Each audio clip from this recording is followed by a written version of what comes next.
Amém, glória a Deus. Continuamos com a pandemia à nossa volta, mas continuamos a poder celebrar a um Deus maravilhoso, a um Deus que cuida do seu povo, a um Deus que tem tido a sua mão sobre a nossa vida, e poderemos testificar isso mesmo, todos aqueles que nesta manhã continuamos a poder buscar ao Senhor, procurar a sua face e a ser cheios do seu Espírito. Eu coloquei para esta mensagem um título, não sei se poderemos já ver: Voltem para casa, povo meu. Voltem para casa, povo meu. Ou algo muito parecido com isso. Voltem para casa, povo meu. E queria começar por ler a palavra de Deus no livro de Ezequiel, para tentarmos perceber porque é que eu pus este título à mensagem. E diz no livro de Ezequiel, no capítulo 36, a partir do verso 22, e diz, portanto, à casa de Israel: assim diz o Senhor Deus, não é por amor de vós que eu faço isto, ó casa de Israel, mas pelo meu santo nome, que profanastes entre as nações onde fostes. Verso 23. Vindicarei a santidade do meu grande nome, que foi profanado entre as nações, o qual profanastes no meio delas. As nações saberão que eu sou o Senhor, diz o Senhor Deus, quando eu vindicar a minha santidade perante elas. Verso 24. Tornar-vos-ei de entre as nações e vos congregarei de todos os países e vos trarei para a vossa casa, para a vossa terra. Vos trarei para a vossa terra.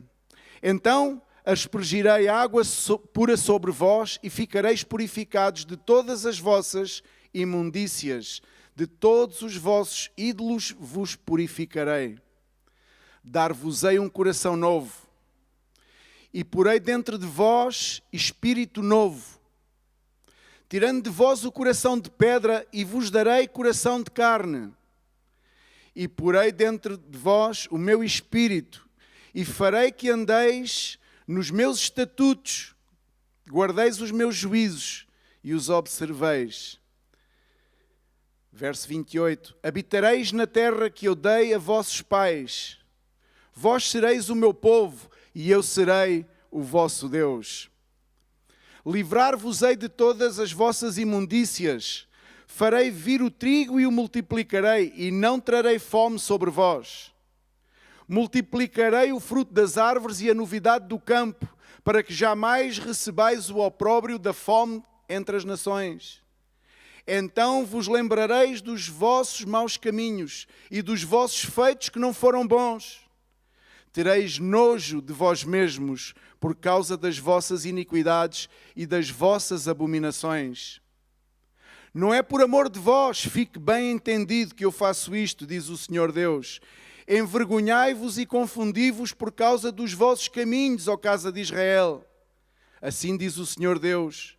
No dia em que eu vos purificar de todas as vossas iniquidades, então farei que sejam habitadas as cidades e sejam edificados os lugares desertos. Lavrar-se-á a terra deserta, em vez de estar desolada aos olhos de todos os que passam. Dir-se-á, esta terra desolada ficou como o jardim do Éden. As cidades desertas, desoladas e em ruínas, estão fortificadas e habitadas. Então as nações que tiverem restado ao redor de vós saberão que eu, o Senhor, reedifiquei as cidades destruídas e replantei o que estava abandonado. Eu, o Senhor, o disse e eu o farei. Glória a Deus. Amém? Deus possa abençoar a sua palavra. Ezequiel estava recebendo uma profecia tremenda. Uma profecia que eu creio não é somente para aquele então, há cerca de 600 anos antes de Cristo. Os tempos em que Ezequiel viveu, se bem que eu creio que é uma profecia que nos alcança nos nossos dias de hoje. A profecia em que Deus nos está a fazer congregar de todas as cidades, de todos os países, está a trazer o seu povo à sua casa, à sua terra, está a demandar que o povo regresse ao início, regresse do sítio de onde saiu, porque o povo saiu e o povo descarrilou. E o povo de Deus descarrilou e foi em pós e tem andado em pós do seu coração. E em pós do seu coração diz que tem abominado o nome do Senhor, tem feito coisas terríveis, tem acreditado que aquilo que faz provavelmente é o que está certo e tem-se esquecido que o mais importante, e por isso Deus diz aqui, pelo menos por 2 vezes, não faço isto por amor de vós, faço isto porque o meu nome está acima de vós. O meu nome é o nome que está acima de todos os nomes. É pelo amor ao meu nome que eu faço isto. Só nesta passagem, Deus diz-o 2 vezes a Ezequiel, para que Ezequiel pudesse dizer ao povo: isto não se trata acerca de nós, não se trata acerca dos nossos problemas, das nossas situações, isto não se trata acerca da igreja, da nossa igreja, daquilo que fazemos ou deixamos de fazer. Isto trata-se acerca do nome de Deus, que é o nome que está acima de todos os nomes, o qual deve ser respeitado, o qual deve ser venerado, o qual deve ser honrado e glorificado. E por isso o Senhor deu esta mensagem a Ezequiel. No entanto, o Senhor, apesar de todas as coisas, no verso 36 diz, no verso 35, dir-se-á: esta terra desolada ficou como o jardim do Éden, as cidades desertas, desoladas e em ruínas, estão fortificadas e habitadas. Deus transformou uma realidade. Deus está a dizer que nós temos que voltar ao início, nós temos que voltar àquilo que éramos, nós temos que voltar ao primeiro amor, nós temos que voltar do sítio para onde fomos, para onde estamos. E diga-se de passagem que eu não estou a falar numa questão geográfica. Se bem que no tempo em que estamos a viver, muitas são as pessoas e muitos estão a ser os servos de Deus, e não somente os servos de Deus e as servas de Deus, que estão a regressar dos sítios longínquos para onde tinham sido levados. Senão que eu estou a falar da condição humana, da condição do nosso coração. Porque muitas vezes não precisamos de sair, de nos afastar geograficamente. Porque muitas vezes temos um coração afastado e Deus está a mandar vir a regressar o povo. Eu vos trarei do sítio para onde vocês foram, das nações, e vos congregarei, porque eu tenho uma obra para fazer, assim diz o Senhor. E a obra do Senhor quer começar pela sua igreja, e sempre começa pela sua igreja. Deus sempre chamou o seu povo, Deus sempre pôs em primeiro lugar o juízo sobre o seu povo, o julgamento sobre o seu povo. Ageu, no livro de Ageu, no capítulo 1, no verso 2, assim fala o Senhor, verso 2, 3 e 4 de Ageu. Assim fala o Senhor dos Exércitos: este povo diz, não vem ainda o tempo em que a casa do Senhor deve ser edificada. Dizia o povo. Diz que veio a palavra do Senhor no verso 13 e diz, por intermédio do profeta Ageu, dizendo: acaso é tempo de habitardes vós em casas apaineladas, enquanto esta casa permanece em ruínas? Fez-lhe uma pergunta. Verso 5. Ora, pois assim diz o Senhor dos Exércitos: considerai o vosso passado. Ali em Ezequiel também, Deus diz que eles se recordariam do seu passado, das coisas erradas que tinham ocorrido, das obras mal feitas, dos maus caminhos, dos maus pensamentos, das más intentas, dos maus caminhos. E diz que tendes semeado muito, verso 6, e recolhido pouco. Comeis, mas não chega para fartar-vos. Bebeis, mas não dá para saciar-vos. Vestis-vos, mas ninguém se aquece. E o que recebe salário, recebe para pô-lo num saquitel furado. Parece que nunca é suficiente, parece que nunca estamos satisfeitos. Parece que há sempre algo mais que queremos obter, algo mais que queremos atingir. Nunca estamos satisfeitos com aquilo que temos em Deus. Nunca estamos satisfeitos com o sítio, o local, com as pessoas, com as condições. Sempre o nosso coração busca algo. Sempre estamos insatisfeitos com aquilo que se diz, com aquilo que se fala, com aquilo que se ouve. Assim diz o Senhor dos Exércitos. Verso 7. Considerai o vosso passado, volta a dizer. Subi ao monte e trazei madeira, edificai a casa e dela me agradarei e serei glorificado. Esperastes muito e eis que veio a ser pouco. E esse pouco, quando o trouxestes para casa, eu com sopro o dissipei. Porquê? Diz o Senhor dos Exércitos. Por causa da minha casa que permanece em ruínas. Também em Ezequiel, o povo tinha desprezado a Deus. O povo estava afastado de Deus. E Deus disse, eu vou vos congregar de todas as nações, eu vou vos trazer de volta, porque eu quero falar a vocês, eu quero falar ao vosso coração, porque a mensagem que eu tenho para a igreja neste tempo é uma mensagem que vai fazer toda a diferença, não somente na vida da igreja, mas na vida das nações. E por isso Deus está a congregar, por isso Deus está a trazer mensagem após mensagem neste tempo. E muitos pensarão que agora só se fala de repreensão, só se fala de exortação, só se fala em que Deus quer, Deus vai fazer, Deus... sempre se falou. O nosso coração é que tem estado endurecido, o nosso coração não tem estado sensível à voz de Deus. E diz o Senhor, por causa da minha casa, na segunda parte do verso 9, que permanece em ruínas, ao passo que cada um de vós corre por causa da sua própria casa. Cada um anda por si, cada um olha para si, cada um quer saber de si próprio, cada um coloca-se a si mesmo como a sua prioridade. Mas Deus diz-se lá em Ezequiel, isto não é por amor de vós, a prioridade sou eu. Vós não sois nada se a prioridade não for eu. Por isso os céus sobre vós retêm o seu orvalho. Por isso muitas coisas são retidas sobre a nossa vida. Por isso muitas vezes olhamos para a esquerda, olhamos para a direita, olhamos para trás, olhamos para a frente e não encontramos sentido naquilo que fazemos, naquilo que dizemos. Não encontramos sentido na vida. Porquê? Provavelmente porque está retido aquilo que de Deus teria que vir sobre a nossa vida. Mas está retido até quê? Está retido até que nós nos humilhemos e quebrantemos o nosso coração e possamos reconhecer o nosso pecado diante do Senhor. Fiz vir a seca sobre a terra e sobre os montes, sobre o cereal e sobre o vinho, sobre o azeite e sobre o que a terra produz, como também sobre os homens, sobre os animais e sobre todo o trabalho das mãos. O Senhor fez vir uma seca porque os caminhos do homem não eram retos, porque os caminhos do homem não agradavam a Deus. A situação de Ageu é idêntica à de Ezequiel. Ou seja, os caminhos, há uma coisa em comum que é o povo estava afastado do propósito e do caminho de Deus. Embora cada um achando que fazia a vontade de Deus, embora cada um achando que estaria a ser abençoado, embora cada um achando que estava correto, sempre achamos que estamos corretos, sempre achamos que estamos bem, sempre achamos que está tudo bem, sempre achamos que esta é a nossa sina, é a nossa sorte. Não é uma questão de sorte, não é uma questão de sina, é uma questão de estar ou não sensíveis à voz de Deus, é uma questão de ter ou não o Espírito Santo de Deus, é uma questão de ter ou não a vida de Deus em nós, não é uma questão de sorte, não é uma questão de sina, não é uma questão de azar, não é uma questão de que os outros queiram mal, os outros queiram bem, não é uma questão porque Deus tem o controle sobre todas as coisas e se nós temos a Deus na nossa vida, nós temos ao Rei dos Reis, ao Senhor dos Senhores, então não é uma questão de sorte e uma questão de sina, mas muitas vezes se ouve falar da sorte e do azar. É incrível como há filhos de Deus que creem na sorte e no azar. Creem mais na sorte e no azar do que creem no poder do Espírito Santo. E isso é lamentável. E é por essas e por outras razões que Deus está a congregar nestes tempos. Deus permitiu que uma calamidade viesse sobre as nações. Podemos pensar muitas coisas. Eu continuo a alimentar a ideia, não sei se pelo Espírito Santo, se por mim mesmo, continuo a alimentar a ideia de que Deus me quer falar nestes tempos. Não sei se te quer falar a ti.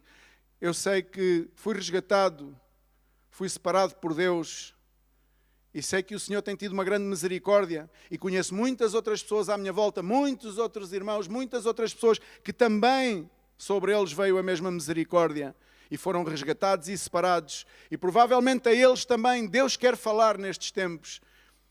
Abre os teus ouvidos a Deus. Deus disse a Ezequiel que derramaria, colocaria no seu povo o seu espírito, mas também diz a nós nestes tempos. Não pensemos que isto era só para aqueles tempos, porque neste tempo o Senhor também derramará o seu espírito sobre a sua igreja. Derramará o espírito nas nossas vidas. Por isso em 1 Coríntios capítulo 3, versos 16 e 17 disse que nós somos o santuário de Deus, do seu espírito. Ou seja, quando diz que somos, não significa que seja uma realidade em todos nós, mas sim que manifesta o seu desejo de derramar a sua presença em toda a alma vivente. E Ele tem o poder, Ele tem um manancial que não se esgota, a sua presença não se esgota e Ele quer encher todo o povo, todos os seus filhos, toda a sua igreja com a sua presença, porque necessitamos do Espírito Santo para ser guiados, necessitamos do Espírito Santo para ser consolados, necessitamos do Espírito Santo para viver, porque senão não vamos subsistir. e a verdadeira vida de que Cristo nos prometeu, não a vamos viver. A palavra de Deus diz que Deus destruiria quem ousasse destruir o santuário de Deus. Amém? Deus destruiria quem ousasse destruir o santuário de Deus. E eu quero te dizer uma coisa, ou seja, provavelmente quando pensamos que alguém quer destruir a nossa vida, pensamos naquilo que vem de fora para dentro. A minha pergunta é, será que algumas vezes não somos nós mesmos que nos contaminamos e destruímos a nós mesmos? Não somos nós mesmos que contribuímos para a nossa própria derrota?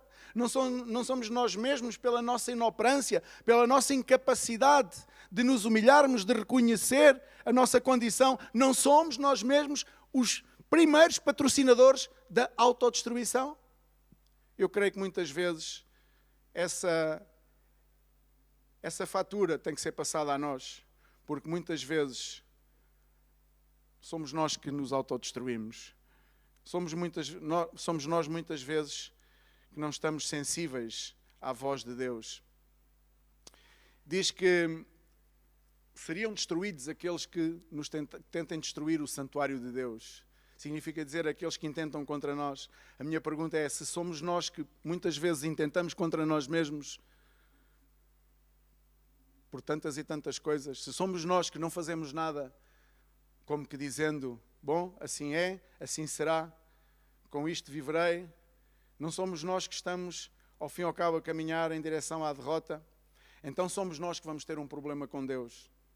Porque essas pessoas vão ter um problema com Deus. Mas se nós nos autodestruímos, nós também estamos a ter um problema com Deus. Será que esse não é um dos nossos principais problemas?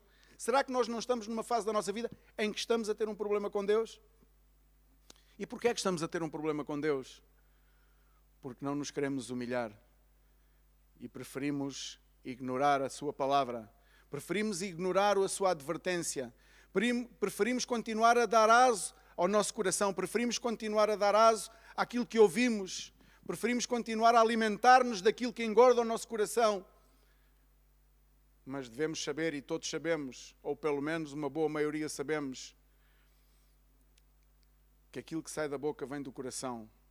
E diz a palavra de Deus no livro de Mateus, capítulo 15, versos 18, 19 e 20, e é isso que contamina o homem. Porque do coração procedem os maus desígnios, os homicídios, os adultérios, a prostituição, furtos, falsos testemunhos, blasfémias e toda a sorte de coisas, todo o tipo de coisas que na verdade nos contamina, porque não nos aproxima de Deus, senão que nos afasta de Deus. E são estas coisas que contaminam o homem, diz no verso 20, Mateus 15, 20. Mas o comer sem lavar as mãos não o contamina. Não troquemos as coisas. Não nos deixemos ludibriar, porque na verdade se a nossa vida muitas vezes tem o orvalho retido sobre nós, porque Deus reteve o orvalho, porque Deus reteve aquilo que estava preparado para nós, é porque na verdade não encontra em nós um coração limpo, não encontra em nós a capacidade de poder receber a sua presença. Deus quer dar-nos um novo coração. Ele disse lá em Ezequiel, dar-lhes-ei um novo coração e porei neles o meu espírito. Esta é a vontade de Deus desde os primórdios. Desde sempre esta é a vontade de Deus, que o homem viva no Espírito Santo de Deus, viva no poder do Espírito Santo, caminhe no poder do Espírito Santo, com temor e tremor do Senhor, com respeito, com veneração, respeitando a Deus, mas respeitando as pessoas, respeitando os servos de Deus, respeitando aqueles que servem a Deus, respeitando aqueles que estão a pregar, aqueles que estão a ministrar, respeitando aqueles que estão a ensinar, respeitando aqueles que estão ao nosso lado. E diz que quer dar um novo coração, mas não nos confundamos, que isso não é o mesmo que dizer um novo coração, um coração de carne, não é? O Senhor disse lá, é Ezequiel, um coração de carne. E o coração de carne, a tendência é que pensemos que é um coração maleável, é um coração... Não, um coração de carne não tem nada a ver com a capacidade de estar sensível ao sentimentalismo e ao emocionalismo. Eu vejo tanto sentimentalismo à minha volta, tanto emocionalismo. Sim, que nós somos seres sentimentais. Sim, que nós somos seres emocionais. Claro que sim. Assim fomos criados. Não somos pedras frias. Somos seres sentimentais, seres emocionais, dados a paixões. Sim. Mas uma coisa é ser um ser sentimental, uma coisa é ser um ser emocional, outra coisa é ser dominado pelo sentimentalismo pernicioso e pelo emocionalismo. Isso é completamente diferente, porque num coração assim não pode habitar o Espírito Santo de Deus. Porque o Espírito Santo de Deus requer um coração que esteja sensível. E o sentimentalismo e o emocionalismo retira-nos a capacidade de estar sensíveis à voz de Deus. E por isso muitas pessoas continuam sem perceber qual é o propósito de Deus na sua vida. E vem alguém por trás e diz, mas tu tens um bom coração, tu tens um grande coração. E a Bíblia diz o contrário, que o nosso coração é mais enganoso que todas as coisas. Não nos enganemos uns aos outros e falemos às pessoas com a verdade.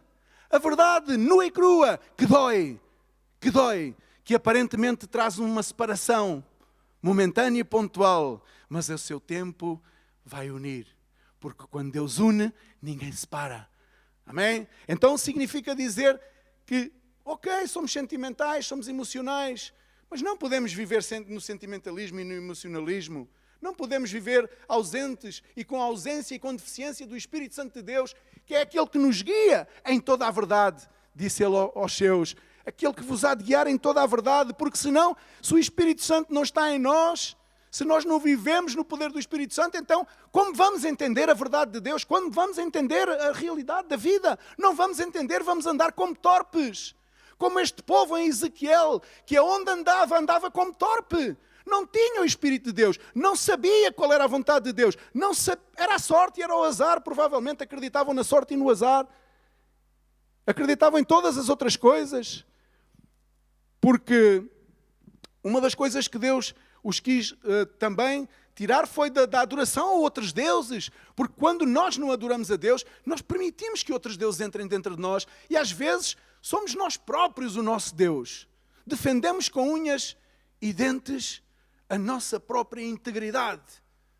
Contando que ninguém fira a minha integridade. Que integridade? Qual integridade? Deus nunca disse para nós defendermos a nossa integridade, porque Ele é connosco, é Ele quem nos justifica, é Ele quem dá testemunho das nossas vidas. E por isso não temos que defender a nossa integridade ao ponto de nos afastarmos, ao ponto de nos tornarmos de coração insensível à voz de Deus. Não permitas que esse coração de carne que Deus te quer dar se possa tornar num coração de pedra, porque é o contrário, Ele quer transformar o coração de pedra. E curiosamente o coração de pedra é aquele coração que, embora camuflado, é condicionado pelo sentimentalismo e pelo emocionalismo. Por isso conhecemos muitas pessoas que aparentemente são muito frias, muito calculistas, são muito duras, muito rijas, mas é somente um embuste, porque por detrás disso está um coração dado ao sentimentalismo, ao emocionalismo, e daí vive. Mas o coração, segundo Deus, é um coração como David tinha, porque diz que a palavra de Deus que David tinha um coração segundo Deus. E David errou, David pecou. O que é o coração segundo Deus? O que é o coração de carne? É um coração sensível, um coração que está disposto a escutar a voz de Deus. É um coração que erra, mas retifica. É um coração que peca, mas pede perdão. É um coração que comete erros, mas dá um passo atrás para retomar. É um coração que não se ensoberbece, pelo contrário, é um coração que se humilha. A predisposição é humilhar-se e não ensoberbecer-se. Esse é o coração segundo Deus, porque David pecou e pecou grandemente. Mas quando o profeta foi ter com ele, David reconheceu o seu erro. David reconheceu o seu grande erro. E isso levou a um arrependimento sincero. Um coração de carne é aquele que experimenta um arrependimento sincero, porque há muitas pessoas que necessitam de se arrepender sinceramente. Todos nós necessitamos de nos arrepender com muita sinceridade. Não somente rasgar as nossas vestes, senão que rasgar o nosso coração. E isso causa dor, isso causa um desgaste grande. Mas o resultado disso é um coração de carne, conforme o coração de Deus. E Deus pode trabalhar num coração assim. Deus pode operar na nossa vida e Deus pode voltar a abrir a torneira do orvalho que vem desde os céus e abençoar a nossa vida e sermos pessoas diferentes a servir ao Senhor. Porque é que Deus está interessado em colocar o seu Espírito nas nossas vidas? Pergunto-me eu, mas porquê é que Deus está interessado em colocar o seu Espírito, a sua presença, o poder do Espírito Santo nas nossas vidas? Nós, os insuficientes, os incapazes, nós, os incrédulos, nós, os perversos, nós, os que com maus desígnios, com maus pensamentos. Porquê é que Ele quer fazer isso? É incrível. Sim, com más tendências e maus desígnios, porque lá está, a palavra de Deus diz que é enganoso, é o coração mais que todas as coisas. E em Provérbios 4:23 diz, sobre tudo o que se deve guardar, guarda o teu dinheiro. Desculpa, me enganei-me. Sobre tudo o que se deve guardar, guarda o teu coração, porque dele procedem as saídas da vida. E muitas pessoas, muitas vezes, eu tenho que guardar o meu coração disto, eu tenho que guardar o meu coração daquilo, eu tenho que guardar o meu coração do outro. Sim, devemos guardar o coração, mas devemos pôr uma trava na língua também. Porque quando pomos uma trava na língua, sabes o que é que estamos a fazer? A guardar o nosso coração. Porque diz a palavra de Deus que da nossa boca procedem as saídas da vida. E aquilo que está no coração é o que sai da boca. Então quando penses que alguém está ao teu lado a falar, eu tenho que guardar o meu coração, eu tenho que guardar o meu coração. E logo ali por detrás vais e cuidado, porque não estás a guardar coração nenhum. Estás a ser um pouco hipócrita, porque na verdade, a má semente está dentro de nós. A nossa genética humana, muitas vezes, leva-nos a errar, a cometer erros. Por isso o Senhor, creio que é uma das razões, é por esse motivo que Ele quer derramar o seu Espírito em nós. No livro de Joel, capítulo 2, verso 28, e acontecerá que depois que derramarei o meu Espírito sobre toda a carne, e os vossos filhos e filhas profetizarão, os vossos velhos sonharão, e os vossos jovens terão visões. Isto é incrível, isso só se fosse neste tempo. Não consigo entender, ou pelo menos não conseguia entender. Que Deus me dê luz sobre esta palavra, porque eu não estou a ver os meus filhos a falarem sem eu ter que os mandar calar. Porque as crianças só falam daquilo que tem a ver com as crianças. Porque é que Deus diz lá em Joel, capítulo 2, verso 28, e acontecerá depois que derramarei o meu Espírito, está a falar dali para a frente, em todas as épocas, em todas as eras, em todos os lugares, diz que depois derramarei o meu Espírito. Não foi só no tempo de Joel, não foi só no tempo de Ezequiel, foi em todas as eras. Depois derramarei o meu Espírito. O Espírito de Deus está aí disponível para ser derramado. Agora aqui a situação é, mas porquê as crianças? Porquê os meus filhos? Porquê os nossos filhos? E diz mais, os vossos velhos sonharão. Quem é os velhos que sonham? Faz sentido os velhos sonharem? Não faz sentido. A mim não me faz sentido os velhos sonharem. À luz humana, claro. Os velhos sonharem. Mas porquê é que os velhos vão de sonhar se a sua esperança de vida já é tão curta? Porquê é que Deus diz essas coisas que me deixam confuso? E os vossos jovens terão visões. Os jovens, visões. Os jovens só pensam no jogo. Os jovens só pensam naquilo que é atual, que é agora, que é momentâneo. Não têm perspectiva de futuro, os jovens. Não querem saber, não está na sua genética etária. Vou pensar no futuro, vou programar o futuro. O quê? Não. Amanhã vou ao cinema e depois logo se vê. E vou tentar cravar uns trocos ao meu pai porque quero ir com os meus amigos aqui. Amanhã já, não é? Ou hoje ainda. O futuro vem lá para a frente. Então o que é que faz sentido aqui? Se as crianças não nos dizem nada a não ser patetices e graçolas que nos fazem rir. Se os jovens não é dado a eles terem visões. Se os velhos vão sonhar para quê? Mas essa é a obra do Espírito Santo na vida das pessoas. Esta é a obra do Espírito Santo. E é por isso que muitas vezes nos faz complicado entender que Deus não pensa da mesma maneira que nós.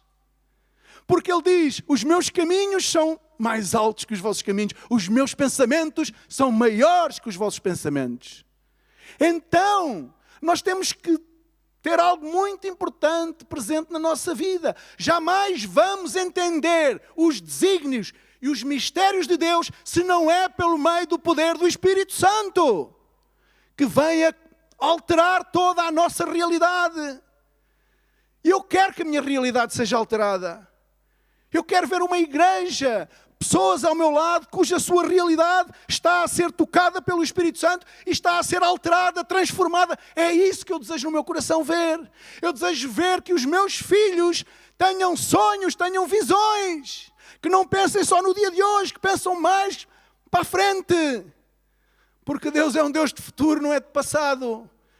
Eu quero que as pessoas idosas à minha volta me deem conselhos baseados nas visões que têm. Porque continuam a sonhar. Porquê? Porque têm o Espírito Santo de Deus que os faz sonhar. Não há outro motivo.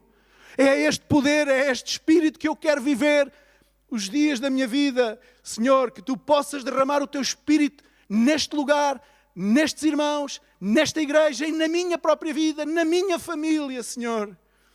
Porque eu quero viver o sobrenatural de Deus. Porque o natural já eu conheço e estou cansado dele. Deus quer mostrar-nos de que muitas vezes aquilo que temos feito não provém da sua vontade, nem provém da direção do Espírito de Deus. E por isso Deus disse em Ezequiel, eu vou mandá-los vir. Eles vão regressar porque eu tenho que lhes falar, eu tenho que dizer-lhes que eles estão errados. Se repararmos no livro de Ezequiel, ele começou por dizer, isto não é por amor de vós. Parecia que era um grande açoite que Deus estava a dar e Deus estava a dar um grande açoite no povo. E por várias vezes na Bíblia Deus dá grandes açoites, mas ele disse também que eles voltariam a poder edificar as cidades. Eles poderiam voltar a ser abençoados. Portanto, não desistamos na nossa insuficiência, na nossa escassez, na nossa debilidade. Não desistamos, porque o Espírito Santo de Deus é aquele que nos pode levantar e poder ver a maravilhosa obra de Deus na nossa vida.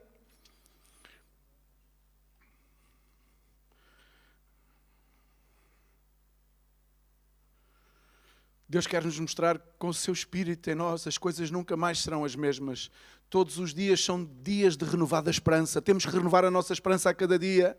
O mundo tende a cair, o mundo tenta ofuscar-nos, o mundo tende a querer mostrar-nos uma mensagem diferente, mas nós temos que nos aproximar de Deus, buscar o Espírito Santo para podermos ver, para podermos ouvir, para podermos falar, para podermos sentir da mesma maneira que Jesus. Porque senão desgastamos-nos, vem o desgaste físico, vem o desgaste emocional, porque é normal, porque somos seres humanos e nos desgastamos. E a informação negativa vem de tantos lados, vem da televisão, vem da internet, vem nos jornais, vem nas pessoas que estão à nossa volta, pessoas que na verdade estão a viver um sufoco na sua vida e trazem sempre uma mensagem negativa. Temos que estar fortalecidos na graça e no poder do Espírito Santo, porque senão iremos sucumbir. Não somos super-heróis da fé. Não há super-heróis da fé aqui. Temos que estar arraigados, temos que estar muito próximos do Senhor. E só estamos próximos do Senhor quando temos o Espírito Santo na nossa vida. Amém? Não é porque viemos à igreja, não é porque levantamos os braços, não é porque cantamos, não é porque pregamos, não é por nada disso. É porque temos uma íntima comunhão com Jesus e o Espírito Santo de Deus está na nossa vida. É por isso que nós estamos com Cristo. É por isso que temos parte com Ele. Em Deus todas as coisas são novas.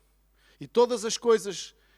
Repara, todas as coisas, não diz algumas coisas. Estamos um pouco cansados de ouvir este versículo em Romanos 8:28. Diz que todas as coisas concorrem para o bem daqueles que amam a Deus. Aqueles que foram escolhidos segundo o seu propósito.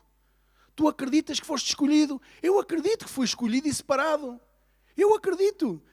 Toda a minha vida, toda a minha infância, tudo aquilo que ocorreu, eu hoje creio que a grande misericórdia de Deus me alcançou, assim como tu que estás aí em casa estás a ouvir, assim como todos os que estão aqui, que não são muitos aqui nesta sala, a grande misericórdia de Deus nos separou, nos alcançou e nos separou. para que possamos ir e anunciar as suas boas novas. Amém? Boas novas de salvação. Isaías capítulo 40, verso 28. Não sabes, não ouvistes que o eterno Deus, o Senhor, o Criador dos fins da terra, nem se cansa nem se fatiga. Não se pode esquadrinhar o seu entendimento. Faz forte ao cansado e multiplica as forças ao que não tem nenhum vigor. Estas coisas fazem confusão. Perdão? Água. Obrigado. Só beber um pouco de água.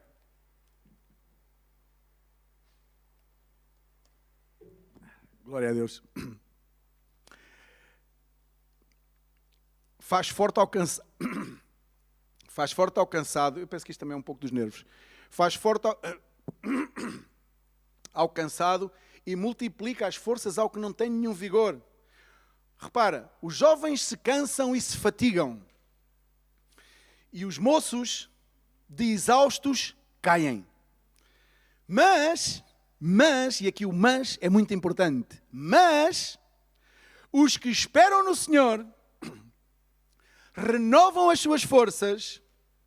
Eles não se cansam, também se cansam. Eles não são especiais, eles não são super fé, eles não vivem acima de uma nuvem, eles não caminham lá em cima nas nuvens, eles não se destacam por isto ou por aquilo, eles também se cansam. Os quais é que se cansam também? Os que esperam no Senhor. E quem é que espera no Senhor, senão aqueles que confiam no Senhor? Senão aqueles que têm o Espírito Santo de Deus. Quem é que vai esperar em alguém que não conhece? Tu vais estar à espera de alguém que não conheces? Então repara, pensa bem, o que é que tu esperas, jovem, no teu futuro? Não, espera aí, os jovens não pensam no futuro, só pensam no dia de hoje, é verdade, tínhamos esquecido. Em que é que tu esperas? Em que é que tu estás a alimentar a tua esperança? Com que fundamentos é que tu hoje vives de forma a poderes alicerçar uma esperança no teu futuro? Qual é o fundamento da tua vida? Ou dizes, bem, já se verá. Bem, depois, quando vier esse tempo, eu já vejo. Porquê é que eu agora vou-me estar a preocupar tanto com isso? Eles também se cansam, mas esperam no Senhor, e diz que renovam as suas forças. Diz que sobem como asas, com asas como águias. Correm e não se cansam, caminham e não se fatigam. E quando se cansam e se fatigam, vão ao Senhor e serão renovados e refrigerados. E esta é a nossa vida. Não é que não nos cansemos, mas diz que subiremos como águias. Sabes que as águias, aqueles que veem como é que chama aquele canal de televisão que fala sobre os animais, o Discovery, e canais dessa natureza. Sabes que as águias é um animal tremendo. A águia é um animal que dá vários tipos de pregações, alimenta vários tipos de pregações. E neste caso aqui diz que voarão com asas como águias. Sabes que quando a águia chega a uma determinada altitude, ela somente anda ao sabor do vento. Ela pode andar horas. Repara, não é 5 minutos, não é um quarto de hora, não é meia hora. Ela pode andar horas, um dia praticamente inteiro, sem bater as asas nas correntes que ela, com as suas características, com os seus sensores, com todo o seu sistema sensorial, consegue captar as correntes de água quente aonde ela paira e atenta àquilo que se passa cá em baixo, porque tem que se alimentar, porque de vez em quando tem que vir cá abaixo. Não for a vir cá abaixo para se alimentar, e passaria provavelmente dias. Tu estás a imaginar a formosura que será? Imagina-te tu com asas, imagina-te agora. É uma coisa assim um bocado estapafúrdia. Mas imagina, tu não, Nilson, tu não, com asas tinha que ser uma envergadura maior. 4 metros de envergadura. Mas imaginemos, foi uma brincadeira, ele não me leva a mal. Imaginemos nós poder saborear desde cima e poder planar sobre as nuvens e poder aí estar. É a vida dela, contente, ali está. De vez em quando desce, alimenta-se e volta ela para cima. É incrível como a águia pode ter essa capacidade. Por isso é que o Senhor diz, sobem com asas como águias, correm e não se cansam, caminham e não se fatigam. Os que estão em Cristo, esperam em Cristo, também se cansam. Mas sabes o que é que diz? Diz que eles renovam as suas forças, porque confiam no Senhor. E porque confiam no Senhor são comparados a uma árvore plantada junto às correntes dos ribeiros. Sabes? Também saboreiam o sol quente. Estava a ler ontem acerca, no meio disto tudo, para compartilhar isto, li várias coisas, meti os pés para as mãos, embrulhei tudo. Estava a ler acerca da tamargueira. A tamargueira é uma árvore do deserto. Por um lado é vista de uma maneira como bênção, por outro lado é vista como uma árvore que está sozinha, ou por outro lado é uma árvore que serve de sombra e alimenta os caminhantes do deserto. Enfim, há várias versões sobre a tamargueira. Mas a tamargueira é das únicas árvores, é como se fosse uma palmeira, é uma palmeira do deserto. A única árvore, supostamente, que consegue resistir nos lugares mais ermos do deserto, ao sabor do sol abrasador, tem que estender as suas raízes ao mais profundo do solo para poder ir buscar a sua umidade, e diz que dá dos frutos mais doces que pode haver naquela região do deserto. Dos frutos mais doces e uma sombra para todos aqueles que caminham poderem repousar no deserto e saborear o fruto. Sabes porquê? Porque os frutos caem no chão e a areia abrasadora quase que cose aquele fruto e ele se torna doce. É incrível É incrível como Deus faz as coisas. É incrível como Deus faz as coisas. Não há outra explicação. E diz que os que confiam no Senhor são como essas árvores plantadas junto às águas, junto às correntes das águas. Jeremias capítulo 17, verso 7. Bendito o homem que confia no Senhor, cuja esperança é o Senhor. Porque ele é como a árvore plantada junto às águas que estende as suas raízes para o ribeiro e não receia quando vem o calor. Mas a sua folha fica verde. E no ano da sequidão não se perturba, nem deixa de dar fruto. Nós, os filhos de Deus, é suposto continuarmos a dar fruto. Nós não é suposto sucumbirmos perante o calor abrasador, perante as dificuldades, perante as situações. Sucumbe quem é que sucumbe? Quem não tem enraizado e quem não está bem alicerçado na rocha verdadeira que é Cristo. É uma realidade. Todos estamos sujeitos às mesmas paixões, aos mesmos padecimentos. No entanto, há uns que resistem mais que outros. Porquê é que será? Porquê é que será? Eu acho que é porque a presença de Deus na vida das pessoas é aquilo que faz toda a diferença. Não há outro motivo, não há outro ingrediente, não há outro formato de fazer este bolo. Este bolo, a receita é esta. E não há outra forma de apresentarmos esta receita. Podemos dar palmadinhas nas costas uns aos outros e até comovermos às vezes com as situações uns dos outros. Mas temos que passar a receita tal qual ela é. Não vale a pena andarmos com floreados. E sabendo que todos nós somos sujeitos às mesmas paixões, estamos sujeitos debaixo do mesmo sol, do mesmo calor, temos todos nós que passar os nossos desertos, seguramente. Os mais velhos que terão visões, os jovens e as crianças, todos os nossos filhos, todos nós temos que saber que temos que passar por desertos na vida. Temos que passar por desertos. Não há outra volta a dar. No entanto, passando por deserto, devemos estar preparados. Amém? Devemos conhecer a realidade da vida para podermos corresponder no momento do deserto e não dizer mal da nossa própria sorte, dizer mal de Deus e endurecer o nosso coração de forma a nos afastarmos do Senhor. Eu espero que este tempo de pandemia, espero sinceramente, porque tenho pensado nisto, que isto da pandemia e toda esta aflição mundial, sim, que é suposto que as pessoas cheguem a Deus. Eu espero que sim, que muita gente se chegue para Deus, se reconheça a necessidade que há de inverter a sua marcha e voltar a sua face a Deus. Eu espero que sim. Mas eu também sei que este tipo de situação vai fazer uma seleção nas pessoas. Vai haver aqueles que vão ainda endurecer mais o seu coração e vão dizer: a culpa é de Deus. A culpa é deste, a culpa é daquele, a culpa é do outro, é dos governantes, é dos chineses, é dos americanos. E Deus, se calhar, também tem culpa nisto, não devia permitir que isto acontecesse. E esquecem-se de olhar para a sua condição. Que isso era o mais importante. Neste tempo de aflição, em qualquer tempo de aflição, Perdão. Em qualquer tempo de aflição da nossa vida, isto é complicado, meti-lhe a tampa. Em qualquer tempo de aflição na nossa vida, estejamos predispostos sempre a olhar primeiramente para dentro de nós.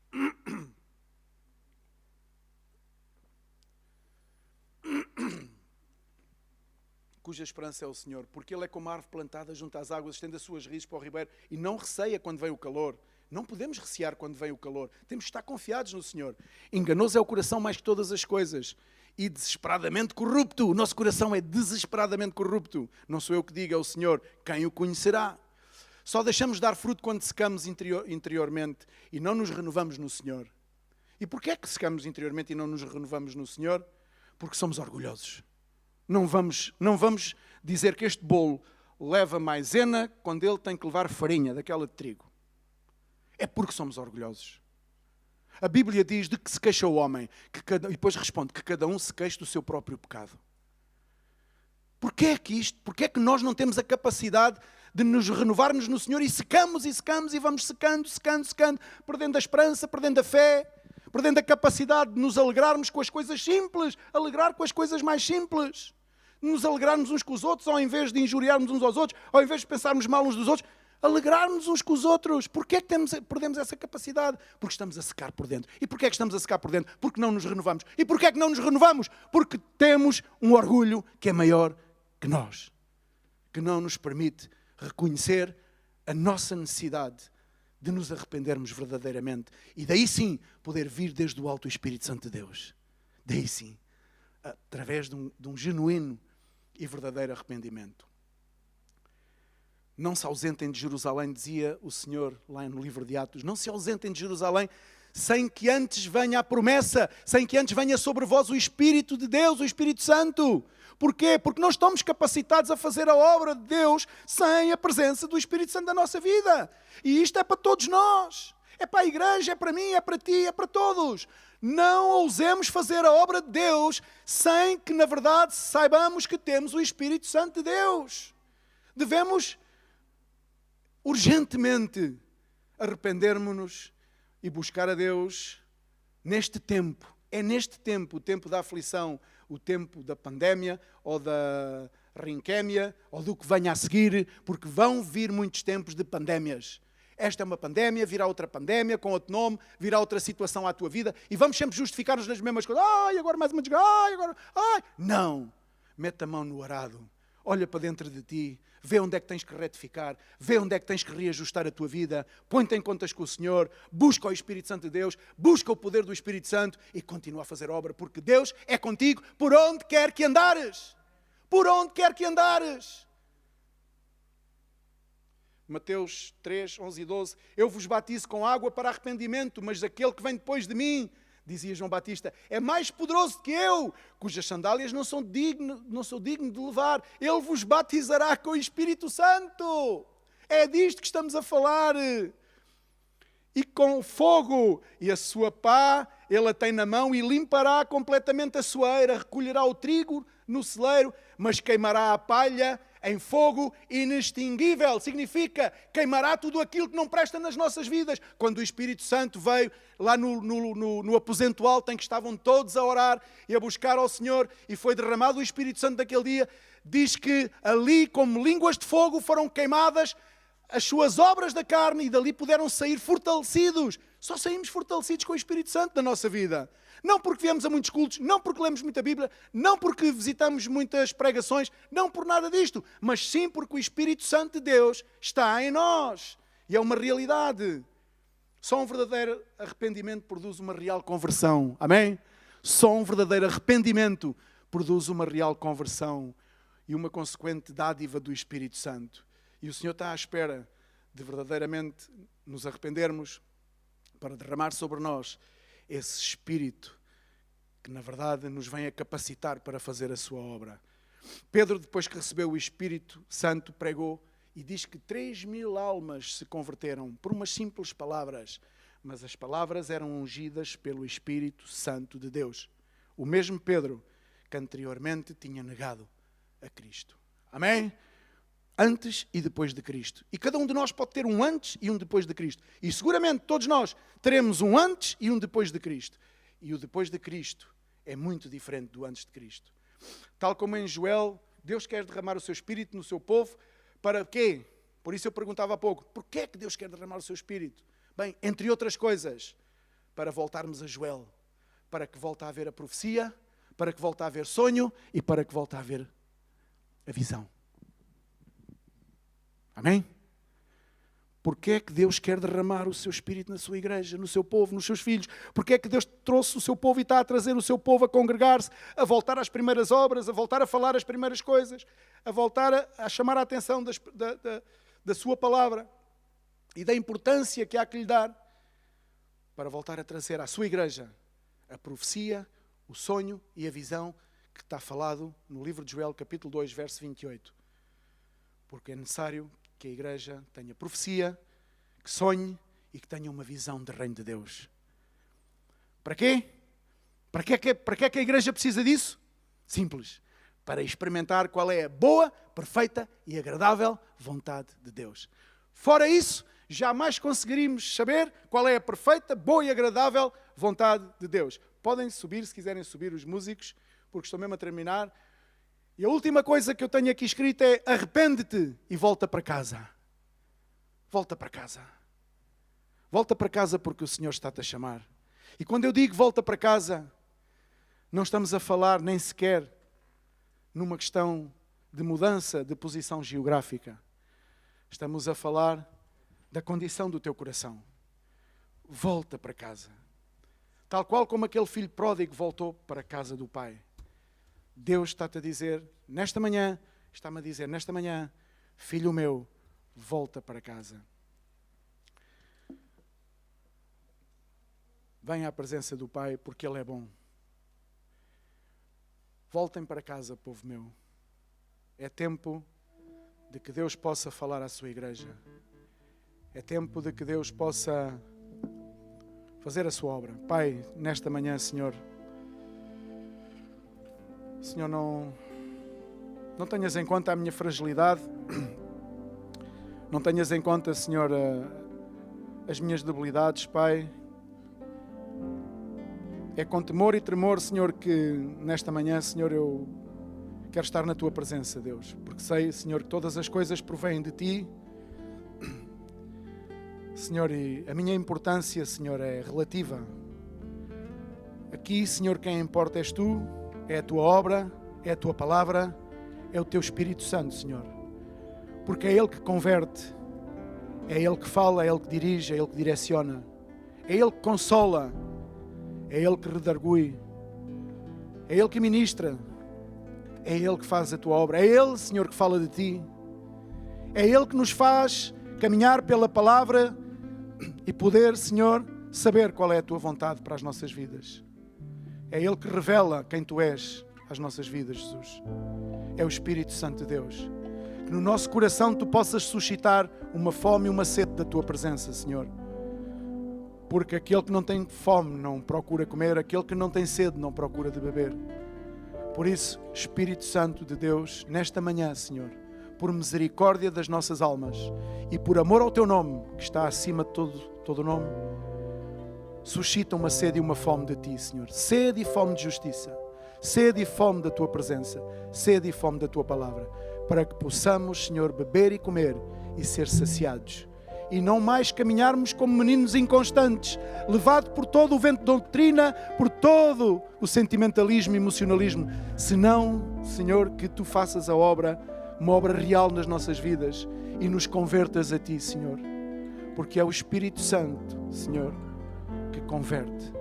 Para a honra e glória do Teu nome. No nome de Jesus. Amém. Amém. Glória a Deus. Agradeço a todos a oportunidade e também a paciência com que me escutaram. E é meu desejo que o Senhor possa fazer a obra nas nossas vidas para que o Seu reino se possa estender e muitos mais possam conhecer a Sua misericórdia, a Sua graça e a Sua salvação. Para a honra e glória do Seu nome, no nome de Jesus. Amém.